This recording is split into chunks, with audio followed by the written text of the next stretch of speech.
This vlog is sponsored by Banggood. So guys, mid-year summer sale na ng Banggood this July 7 to July 10, 2021. And this is the biggest sale sa Banggood, no guys? So yung mga nakita nyo na nire-review natin ng mga tools, you can get them for extremely low price this time of the year, no guys? And meron din offer ang Banggood na free shipping allowance with zero or no minimum spend from July 7 to July 10. So, kailangan nyo lang gawin is kunin yung inyong free shipping allowance from June 28 to July 6. No? At yung mga nakuha yung free shipping allowance ay pwede nyo lang gamitin sa Banggood Mid-Year Summer Sale this 7/7 to 7/10. No, guys? And this is for limited quantity lang, guys. So, limitado lang yung pwedeng makakuha ng free shipping allowance. No, guys? So, samantalahin nyo na kunin nyo na yung mga allowance nyo from June 28 to July 6, no guys. And you also have the opportunity na makakuha ng mga murang-murang gadgets tulad ng Lenovo Xiaoxin pad na you can get for $7.7 this 7/7 sale. At ganoon din naman yung kanilang Poco M3 smartphone na pwede nyo makuha sa ganyang halaga from July 7 to July 10, no guys. So good na sa Banggood at tukat nyo na yung mga trip nyo, no guys, para pagdating ng 7/7 sale, orderin nyo na yung mga trip nyong tools, okay?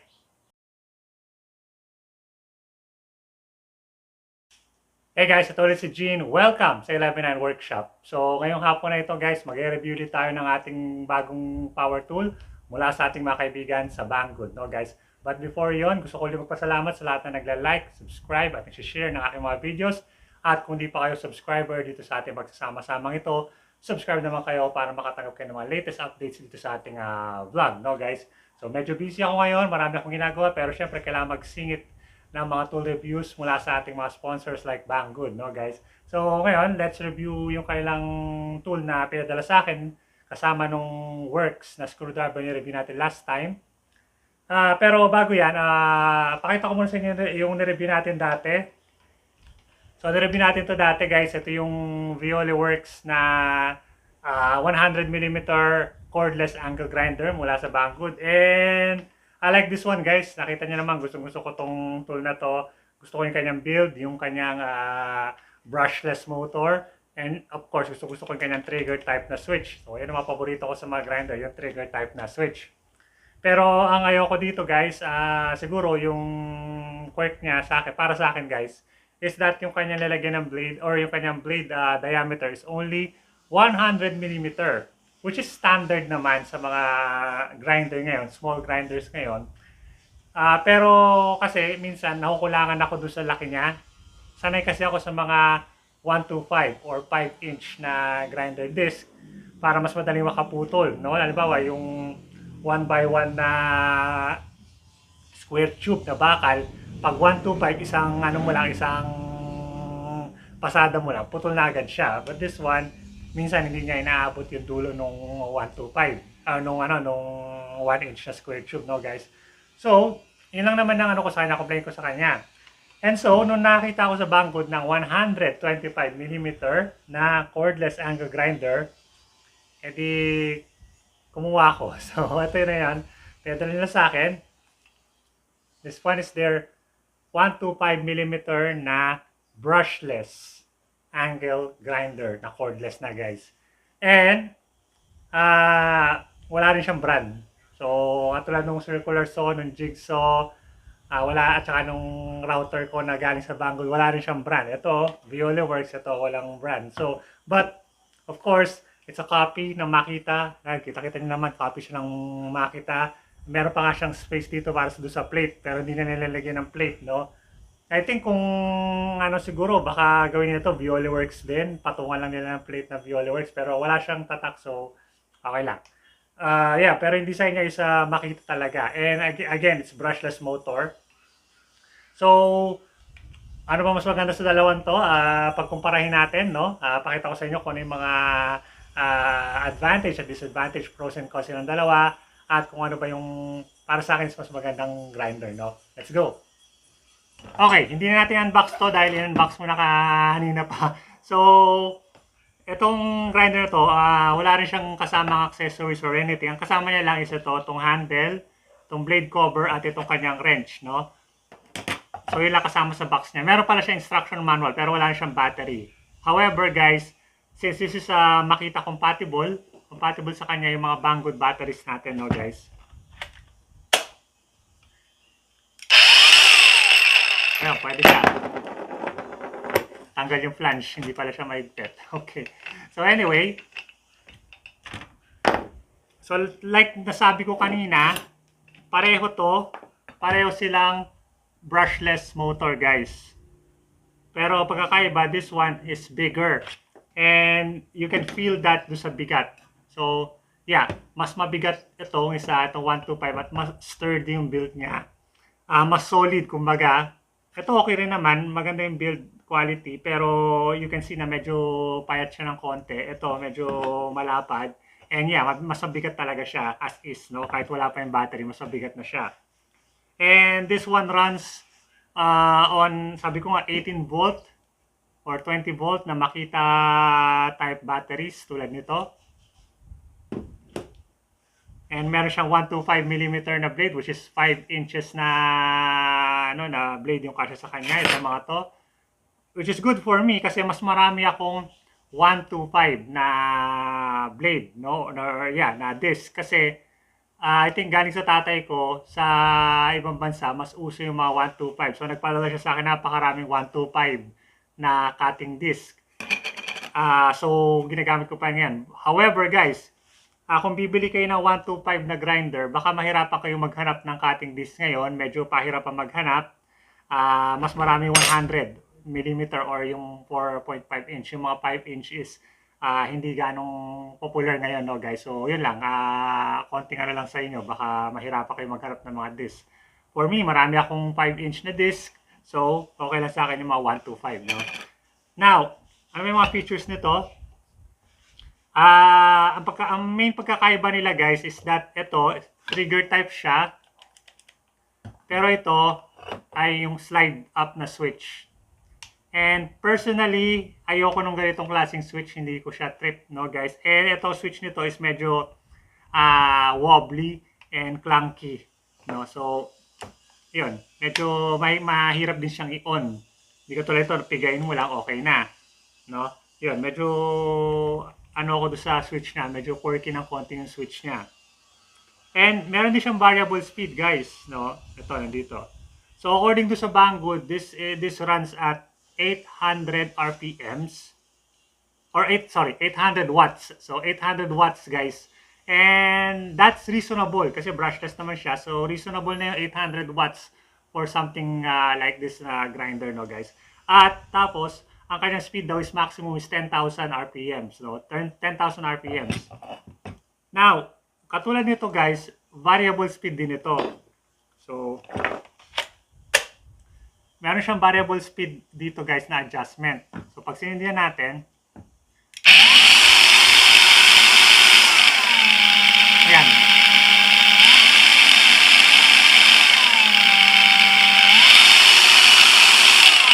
So, yung kanyang variable speed. Pero kung mapapansin nyo guys, parang medyo weird nung kanyang variable speed kasi nagsisimula siya sa pinakamabilis and then babagal siya and then bibilis siya ulit.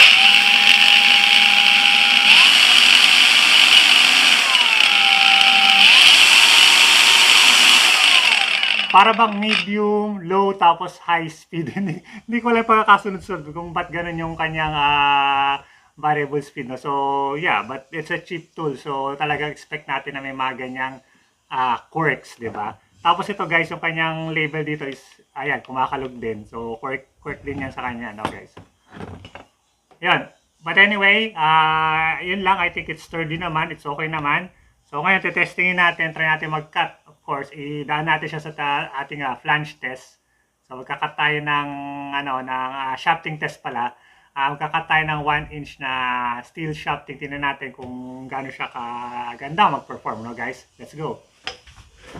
Okay guys, so pinit ko na to. Naglagay na ako ng 125 or 5 inch na grinding or cutting disc sa kanya guys. And nakalimutan ko sabihin guys, this is M14. So 14mm yung kanyang spindle, no? Ito kasi is M10. So 10mm lang. So mas malaki siya ng konti dito, no guys? So let's try to cut this 1-inch na steel shafting. At magsuot lang ako ng safety goggles, of course. Ayan. And yeah, gloves lang. So, turn it on. Sabi sa inyo, medyo mahirap siyang i-switch. Lagay ko sa maximum speed, guys.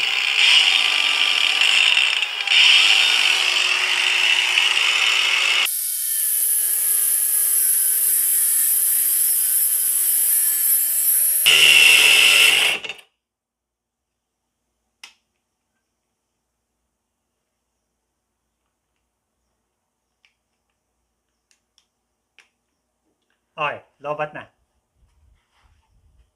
So, palitan natin ang battery. Lobat na yan. Naka-charge ko lang yan Ba't na lobat agad? But anyway.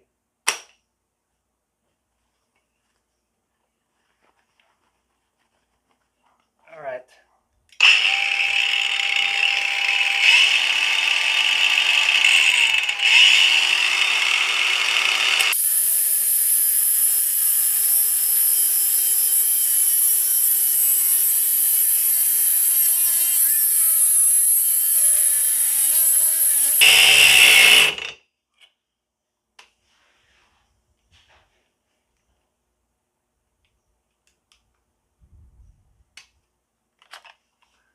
Minto ulit guys. Let's try ulit natin itong baka nagano lang siya.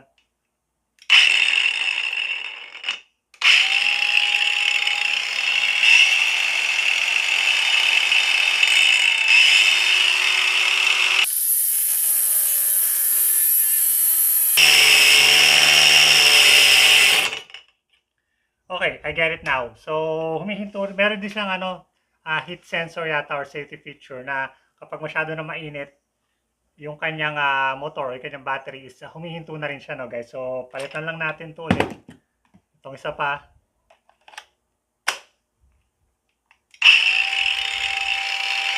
Try natin sa pinakamababang speed.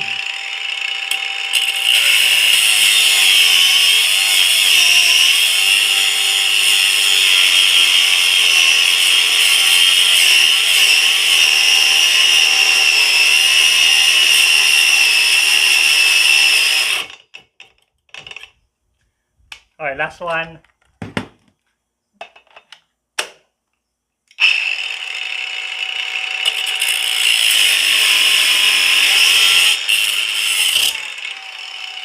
Yun.